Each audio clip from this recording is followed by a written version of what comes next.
Blackhead prevention begins with patience, not pressure.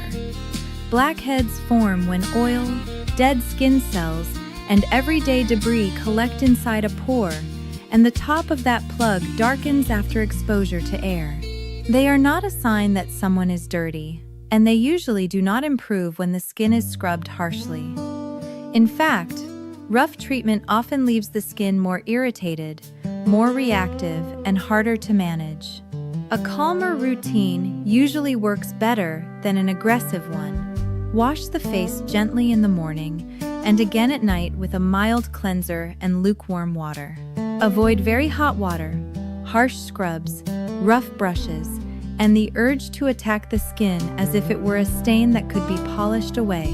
If makeup, sunscreen, sweat, or daily buildup is sitting on the skin at the end of the day, remove it properly before bed. Lightweight products are often a better choice for skin that clogs easily, especially around the nose, chin, forehead, and jawline. Moisturizer still matters, even when skin feels oily, because uncomfortable, over-dried skin can become more reactive. If the skin tolerates it, salicylic acid may help loosen clogged pores, and adapalene may help prevent pores from becoming blocked over time.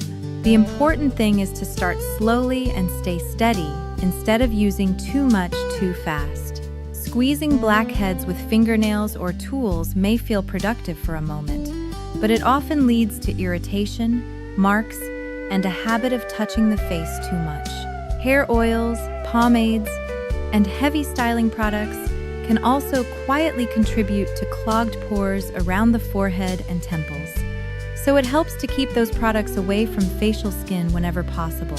Pillowcases, hats, and phone screens do not need to become a source of anxiety, but keeping them reasonably clean supports a better environment for the skin. Prevention is not about perfection.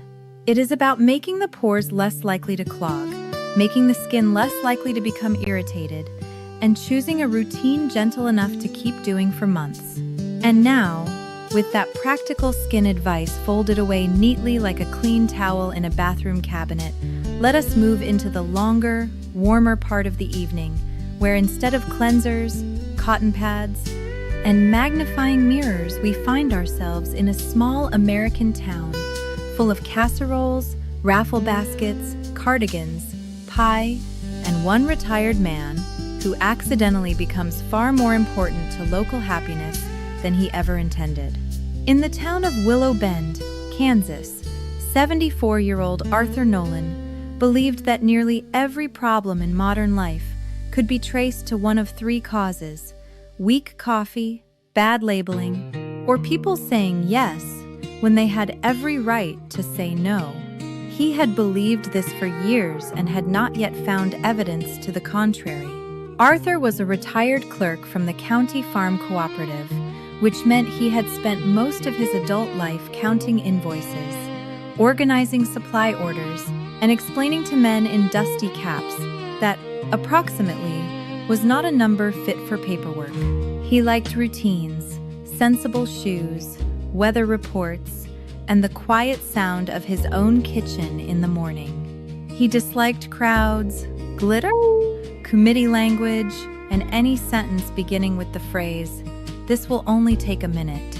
He lived alone in a tidy, pale green house with white trim, a porch swing, and a detached garage so carefully arranged that some people in town claimed it looked less like storage and more like a museum dedicated to sockets and extension cords.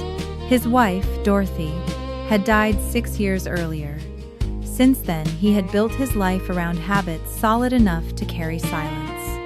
Coffee at 6, newspaper at 6:15, toast and eggs at 7, a walk at 8 if the weather behaved, lunch at noon, a short nap at 1:30, which he called lying still with professional intent, supper at 5:30, dishes by 6, porch by 6:30, bed by 10. It was a respectable life, predictable, tidy, and mostly peaceful. But now and then, especially when dusk settled over the backyard, and the house grew too quiet too quickly. Peaceful began sounding a little too similar to empty. The chief disturbance to Arthur's carefully cultivated calm was his next-door neighbor, Maxine Porter. Maxine was 70, brisk, cheerful, and so aggressively useful that some people suspected she had been born already carrying a clipboard. She wore bright cardigans, practical flats, and reading glasses on a chain that made her look simultaneously grandmotherly and dangerous. She chaired the church supper committee, helped run the library fundraiser, organized the winter blanket drive, and believed with missionary confidence that every single person in town possessed a hidden talent for community involvement, especially those who insisted they did not. On a breezy Thursday afternoon in late October, Arthur was sitting on his porch with coffee and a slice of cinnamon coffee cake when Maxine came up the walkway carrying a foil-covered casserole dish and a thick yellow folder. Arthur took one look at the folder and said, "No." Maxine stopped at the steps. "You haven't even heard me. You have a folder. I also have chicken tetrazzini. That means the folder is serious. That means I came prepared." "For what?" "For your resistance." Arthur leaned back in his chair. "Then you understand the situation." Maxine climbed the steps anyway, set the casserole on the porch table, and sat down without invitation, as was her way.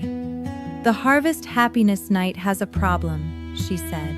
Arthur closed his eyes for one brief second.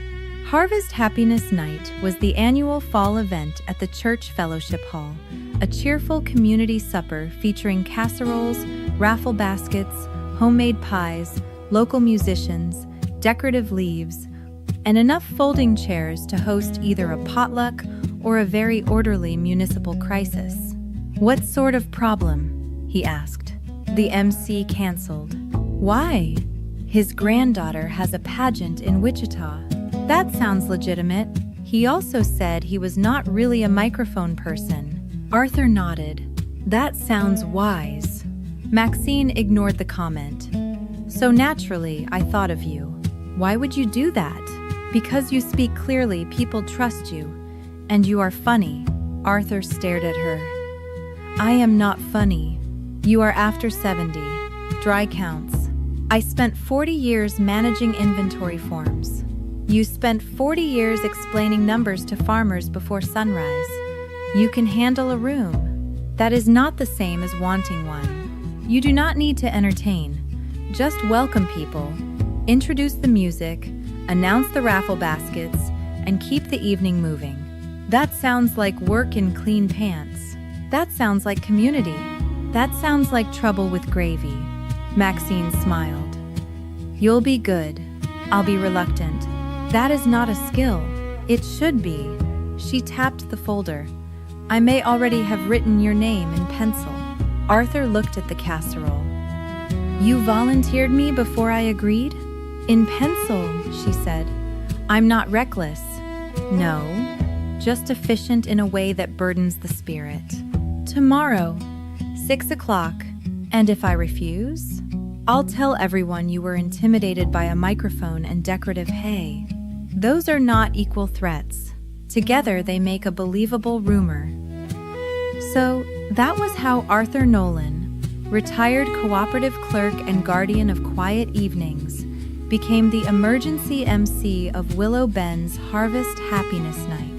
For the next 24 hours, he prepared as if he were about to moderate a treaty between hostile pie governments. He found his navy blazer, the one reserved for weddings, funerals, and dinners in restaurants where the napkins arrived folded like architecture. He polished his loafers. He wrote note cards. Then he rewrote them. Then he made backup note cards in case the first set failed morally. On Friday morning, his daughter Elaine called from Tulsa. "Dad," Maxine told Mrs. Givens.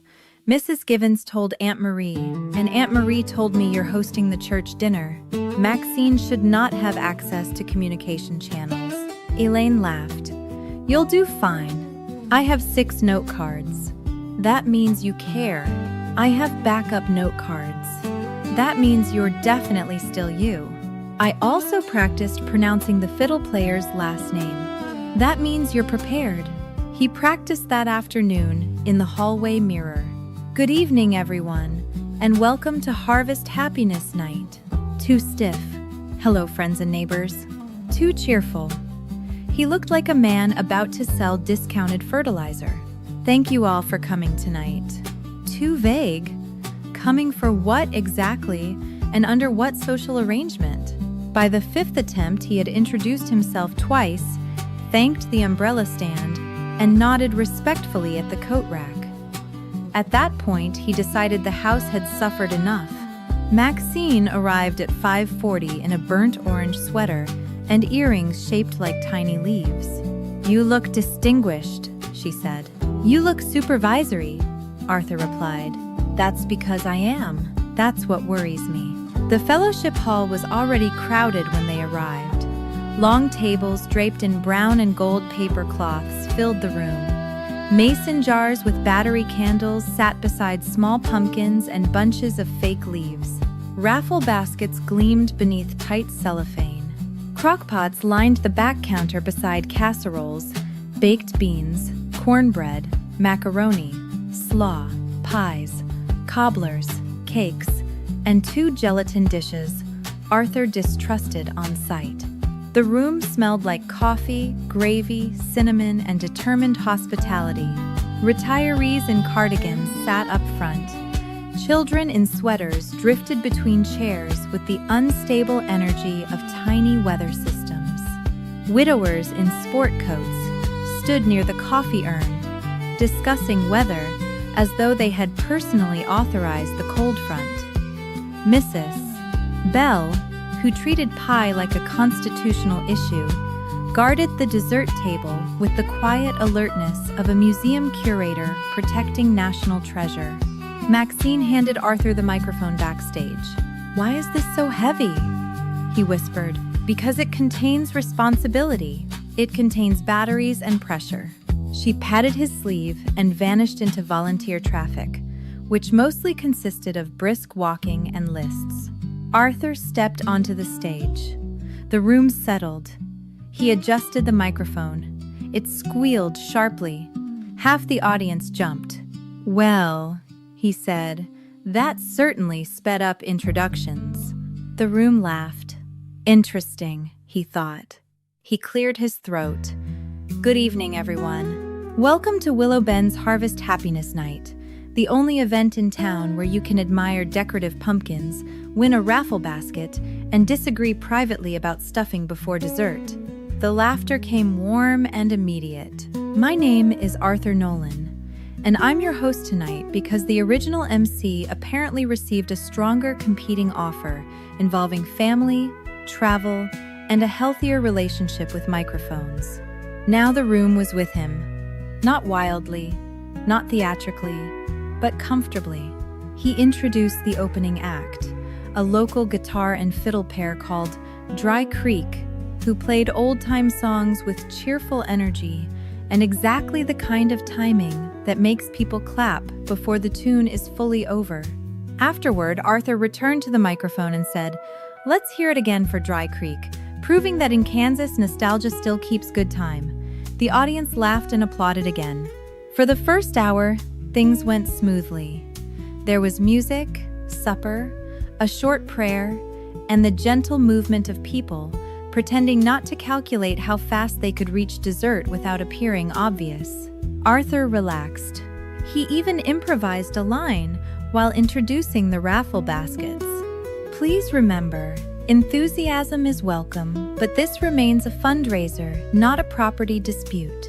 That got a solid laugh. Then, Maxine rushed to the side of the stage with the face of a woman who had discovered once again that planning was mostly an optimistic theory. "We have a problem," she whispered. Arthur stared at her. "That phrase is getting far too much exercise. The raffle tickets are missing." He blinked. "The sold tickets?" "Yes. You sold tickets and then lost them?" "We still have the baskets. That is not the stabilizing detail you think it is. I need 10 minutes. "With what?" "Talk. Ask the audience something. You're doing well. Then she vanished, which Arthur was beginning to understand was her preferred management style.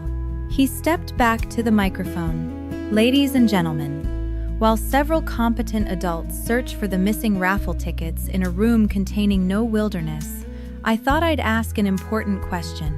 How many of you have ever lost something and then found it in a place so absurd you had to question your own judgment? Hands shot up all over the room.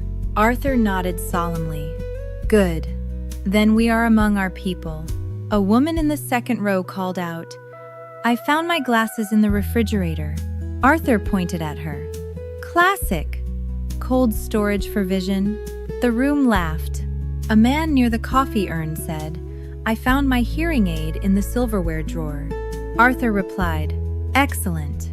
Keep all important communication near the forks. More laughter. Another woman raised her hand. I found my purse in the linen closet under the guest towels. Arthur put a hand over his heart. Madam, that is not misplacing a purse. That is a private betrayal. The laughter rolled harder. He felt it then, the shift. The room was no longer merely listening. It was leaning in. He knew where the pause belonged. He knew when a sentence needed one